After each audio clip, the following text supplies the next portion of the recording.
Direct Connection is made by MPT to serve all of our diverse communities and is made possible by the generous support of our members. Thank you. Live from Maryland Public Television, this is Direct Connection with Jeff Salkin. Hi, everybody. Thanks for tuning in for Direct Connection. Coming up, tips for dealing with flu season, including just who needs a flu shot this year. But first tonight, the days are short, the weather has turned, but in some places, spirits are high, where residents have outdone themselves with holiday lights. One legendary display is in the 700 block of West 34th Street, the Hamden neighborhood of Baltimore. Joining us now is resident and apparent electric company stockholder Bob Hosier. Bob, thanks for being with us in the studio here. We're just sort of feeling like your electric meter is spinning out of control right now. You're right, Jeff. It's just whizzing right along. I'm surprised it hasn't fell out the wall yet. So, past years, what's your bill been like?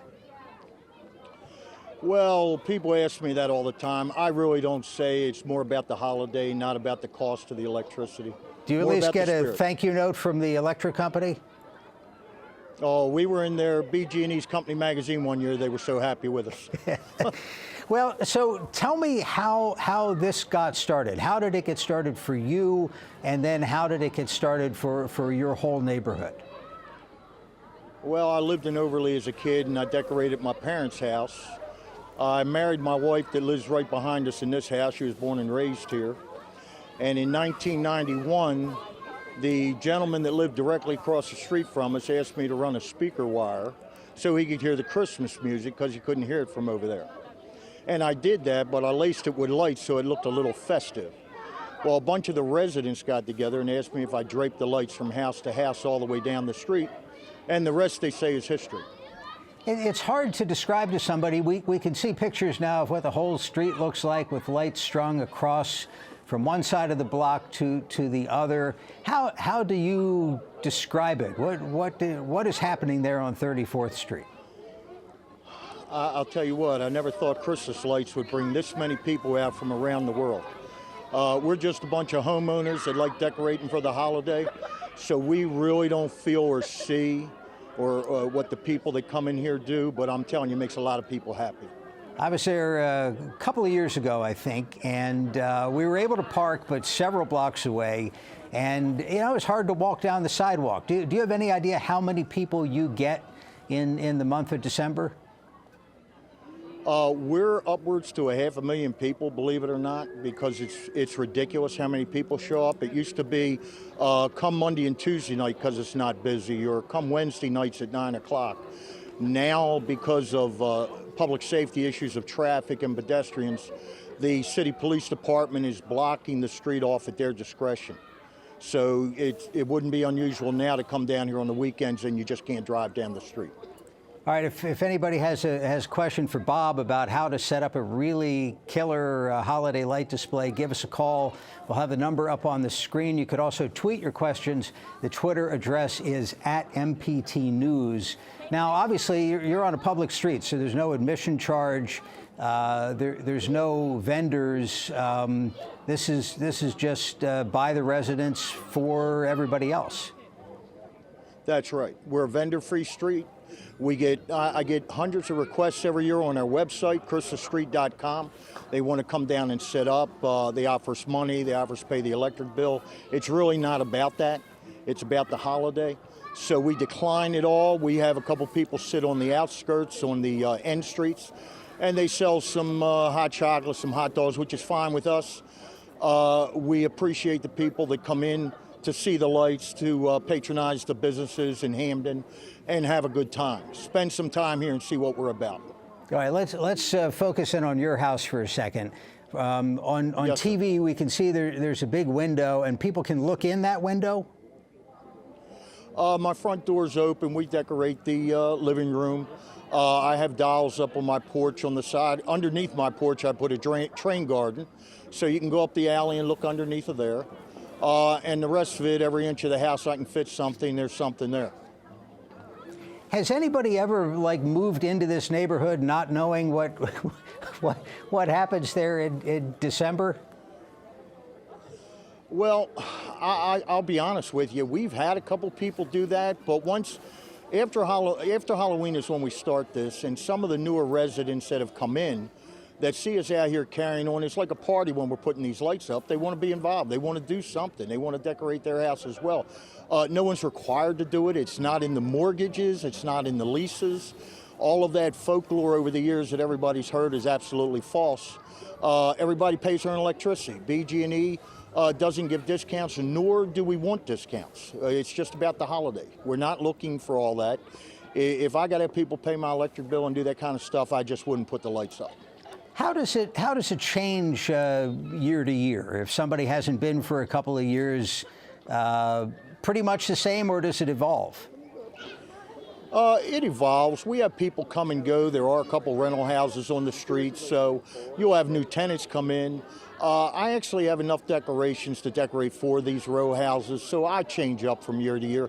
Certain things you can't change because of the logistics of the house itself, but I try to keep it moving a little bit so people don't come every year and see the same old, same old. Let's grab a call for you from Baltimore County. This is Michelle. Michelle, thank you for calling. Go ahead. I was just wondering how they plug in all those lights. That's a great question. Thank you very much. Bob, the internal wiring, what do you do?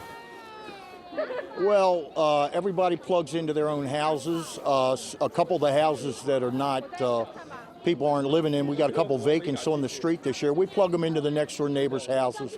I had to rewire my house. I've got an entire sub panel for the lights. The lights that go across the street are all powered out of my house, and when everything's on, it pulls about 120 amps. So yeah, you got to have a little bit of heavy-duty wiring for this kind of deal. Lastly, but before we go, what do you think of all the newfangled Christmas lights that you're seeing these days? There's the things that'll project up on the side of your house, snowflakes or whatever, the lights that change colors. What do you think of all that? You know, we try to get in that correct world where we don't want to use a lot of electricity and LEDs. I'm an old-fashioned guy. I use the old lights, and if it runs a little bit more and takes a little bit more electricity, I'm okay with that. I'm not quite ready to go into the next world yet with LEDs and energy efficient. It just don't give the same old warmth of the old lights of Christmas. Well, there you go. If anybody wants to see some electricity being used in a good and productive way, the 700 block of West 34th Street. Bob Hosier, appreciate the time. Happy holidays to you and your family. Same to you, sir, and thanks a lot. Have a good night, Bob. And coming up on our program, getting ready for flu season. We'll be right back. The MPT app puts our programs right at your fingertips, so you can choose when to watch, what to watch, wherever you want to watch it. Download it now.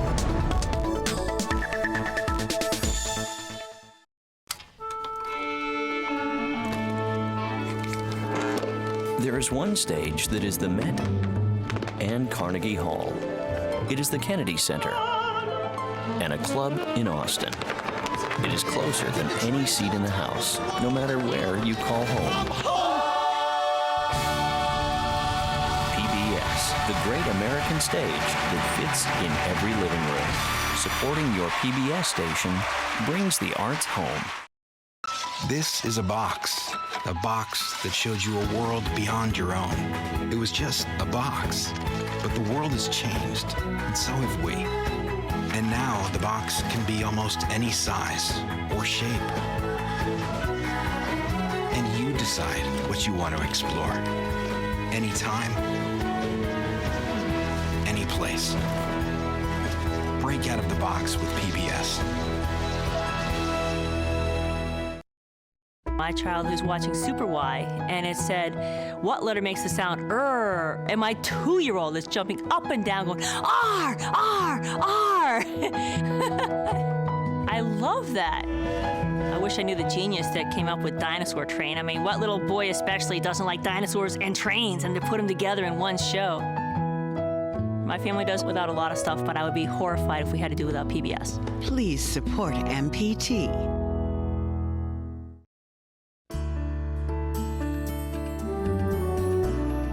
And joining us for this week's Your Health segment is Terry Dyer, nurse practitioner with the University of Maryland St. Joseph Medical Group. Terry, thanks for being with us. Sure, thanks for having me, Jeff. So we talked about some of the fun parts of the holiday season. Now we're going to talk about the not so fun parts. In flu season, when does it get rolling? So it typically starts in October and runs through till May is the high season for the flu. All right. Now, who needs a flu shot? Well, in my opinion, everyone should get the flu shot. It's really important for young children under the age of 5 or for people who are older than 65, or if you have chronic medical conditions, because you're at higher risk for some of the effects of the flu. And the reason it's not like other vaccines where you do it once in childhood and you're done is that the flu kind of evolves? Well, it's a virus and it mutates and changes, and so each year we get a little bit different viral particles, and what the CDC does is take last year's flu season and try to take the particles that they feel will be most commonly repeated, and they put that in the upcoming flu vaccine, which they did for this year. And sometimes you'll get a mismatch where the defense isn't quite lined up for where the flu is coming, but this year it's pretty close. So that's the good news for this year. There's a couple new things out this year with the flu, and the one thing is they feel like they have a much better match for the flu. We have 2 A virus, influenza A viruses in the vaccination, as well as 2 Bs if you get the vaccine that has the 4 in them, and it's a pretty good match. All right, why do you think people don't always get vaccinated? Everybody says do it. Obviously, not everybody does it. Yeah. So it's about the flu vaccine and getting that and making that decision is a lot of 2 weeks till you build up that immunity. So if you come in contact after you get the flu virus vaccine, you could get the flu. So you think that's what it is when you hear somebody say, I got the vaccine and 2 days later felt terrible. It's right. Just dumb luck? Well, they came in contact with someone who has had the flu. So if you come in contact with someone with the flu, it takes anywhere from 1 to 4 days to develop the symptoms. And again, if you get the vaccine, it takes 2 weeks to be protected. So anytime before you get it or up to 2 weeks after, you could still get the flu, but it's not from the vaccine, it's because you've been exposed to the virus. So you really don't want to wait until Valentine's Day to get your flu shot. Right. Although you could potentially, so the recommendations from the CDC are if the flu illness is still active, it's okay to get the vaccine even though it's late in the season. We've given them out as late as February, even later. All right, so somebody comes into your office and they're feeling badly, they have a headache and stuffy and aches and pains. How do you determine whether they have the flu? That's an excellent question. So the flu symptoms are a little bit vague. You could have a cough, you could have sore throat, you could have a fever, achy all over. A lot of viruses have those presentation, but we have a rapid influenza A and B test. It takes a few minutes to run it in the office, and that is pretty accurate, and we'll be able to tell if you have the flu right then and there. Now, there's some of those in-office tests that are like notoriously inaccurate. They're, at least when my kids were little, the strep test. They would do it, and then they would say, well, it's only like 80% accurate, so we don't really know. This one's better? So the efficacy is pretty good with the influenza test. If it's negative and you feel the patient may still have the flu, there is that low percentage where you get a false negative. You could treat the patient for the flu if they present with those symptoms. Let me remind our viewers, if you have a question about the flu, treating the flu, or getting the flu vaccine, give us a call. We'll have the number up on the screen. You could also tweet your questions. Twitter address is @MPT News. Let's work our way up. So somebody's feeling sick. They're not sick enough in their mind to go seek medical help. They want to do some home remedies. Anything that works? So you can always treat the symptoms. If you have a fever, you can take Tylenol or Motrin if you're not allergic to those. You want to stay hydrated. You don't want to get dehydrated. But the key point here is if you think you may have the flu, it's better to go to your doctors and get diagnosed correctly, because there's a medication, an antiviral that you can take so that you don't develop serious effects from the flu. Now, so it's better to really. I don't know if there's more than one brand name, but I've heard of Tamiflu. Most people have probably heard of Tamiflu. Yes. Is that what we're talking about, and who is it appropriate for? So Tamiflu is given to pediatric children all the way up to, elderly people. You can give the Tamiflu. So that is the most popular treatment for the flu. There's 3 different medications, but that's the most popular one that we use. And you don't feel better necessarily 5 hours later, but it's known to shorten the course. Is that the idea? Exactly. So it doesn't take the flu from you. Once you get the flu, you have it, but the antiviral medication will decrease the length of the illness and the severity. It will be, less symptoms, not as severe. Any patients for whom that wouldn't be an appropriate thing to do? Well, if you are having a fever and you're feeling short of breath and you have a sore throat and you're very, very tired and lethargic, you want to definitely get checked by your doctor. And again, if you think you have the flu, even if you're not that sick from it, you should see your doctor so that you don't progress to more serious problems. Now, when people start talking about the stomach flu, that's something else. Yes. Right, that's generally norovirus. But with the flu, can somebody have an upset stomach? That's an excellent question. You can get nausea and vomiting, even a little bit of diarrhea. It's not common, but you can get it. We see that more in children and in the pediatric population. Okay, but when it comes to then the stomach flu, mislabeled though it may be, there's no vaccine for that. There's no Tamiflu for that, is there? Correct. The influenza A and B, which is the vaccine, is upper respiratory. It's not a GI virus per se. All right, let's grab a phone call from Anne Arundel County. This is Emily. Emily, thanks for the call. Go ahead. Yes, my question is this. I was told that I should not get the flu vaccine because I'm allergic to eggs and sulfur-based medications. So I want to know if it holds true or not. We'll get you an answer on the air. Thank you very much. Is there an alternative for egg allergies? So actually, I'm glad you brought that up. The CDC is now recommending if you have an egg allergy and you only get a rash as your exposure to the egg, you are okay to get the flu vaccine this year. That is new this year. If you get more serious reactions with eggs, breathing problems, swollen lips, swollen tongue, airway problems, wheezing, then you definitely need to get the flu vaccine at your doctor's where they have medications in case you have trouble, and you need to stay there for 30 minutes. I've always wondered about healthcare providers. So you work in a place where I don't know how many hundreds of people are going to come through with all manner of illnesses, including the flu and the stomach flu. Do you guys get sick all the time? Well, I think the more you get exposed to viruses, like even with the vaccine, the more you get exposed, the better your immunity is built up. And I feel like we're at risk, and we need to have the vaccine to work in the healthcare field. We are at risk because of our exposure, but I do feel that we naturally build immunity because of all of our exposures. Because the norovirus is just supposed to be incredibly contagious, right? I mean, it happens on cruise ships and everybody gets sick, but somehow not everybody at the doctor's office gets it. That's true. And well, one of the things we're trained is wash your hands, right? That's the most important thing if you talk to any infectious disease to prevent spread of any virus or any infection is to wash your hands.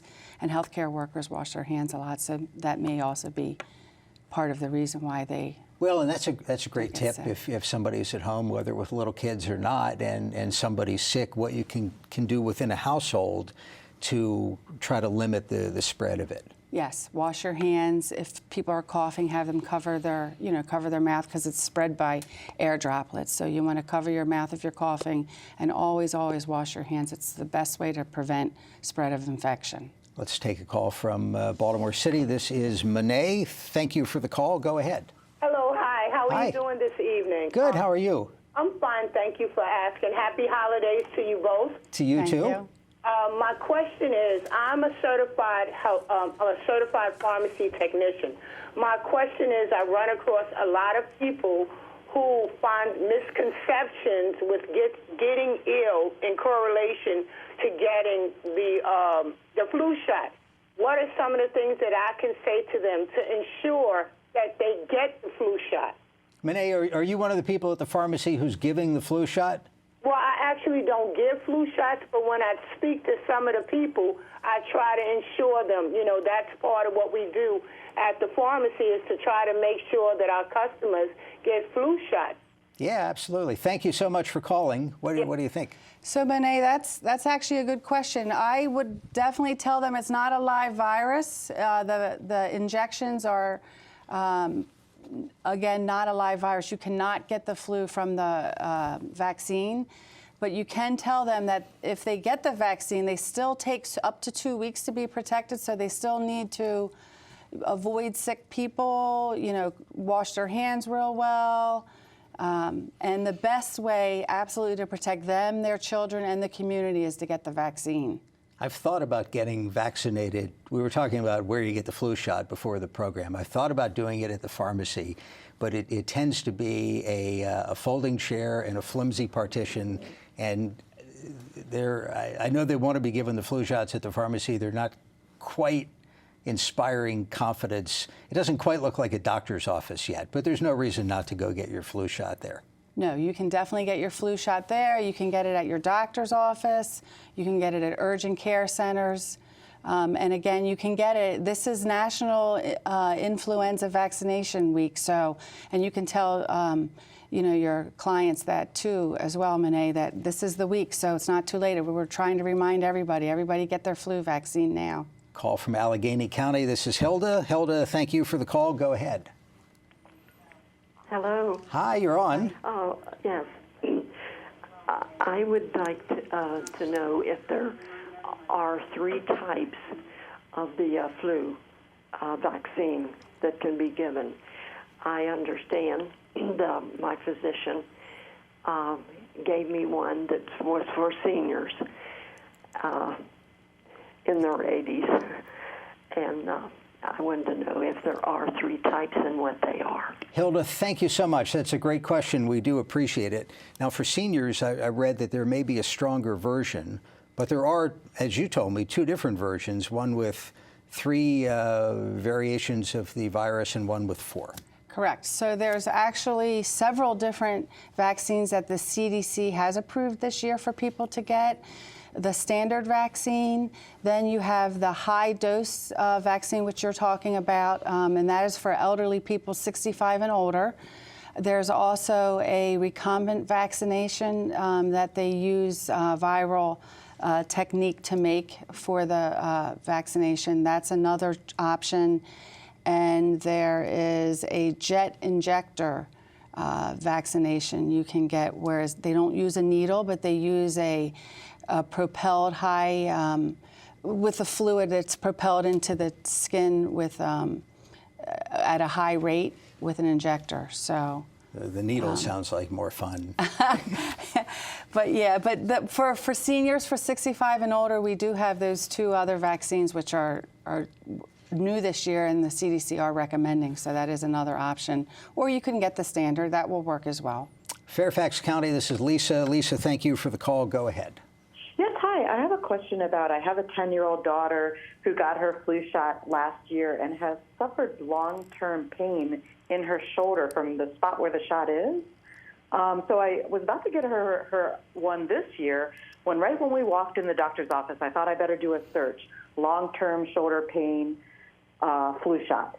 And honest to gosh, a bunch of research, a bunch of different problems came up about it. That not so much that the pharmacies were injecting into the bursa, but possibly the 4-way shots have maybe a stronger effect in the shoulder muscle itself. Wow, let's get you an answer. Lisa, thank you very much.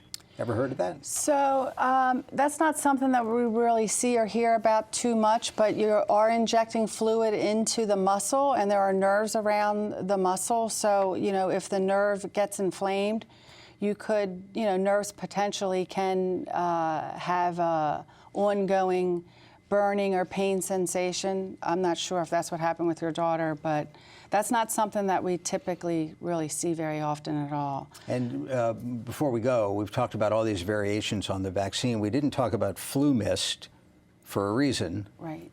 So Great. Thanks for bringing that up, Jeff. That's one thing I really wanted to get out to the public is the flu mist, which we've used in the past a lot. The CDC is not recommending you get that this year. There are some available. However, the CDC is recommending you do not get the flu mist, that you do get one of the injections. There's question on whether that's effective or not. The efficacy is questioned.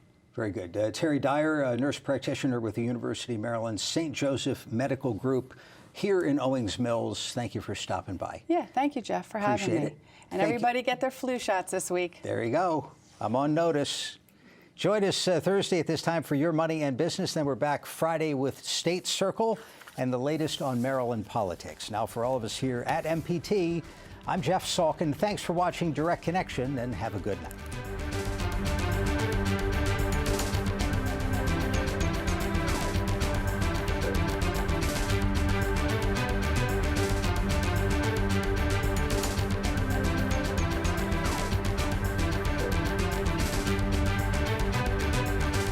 Your health segments are a co-production of Maryland Public Television and the University of Maryland Medical System. This program was made by MPT to serve all of our diverse communities.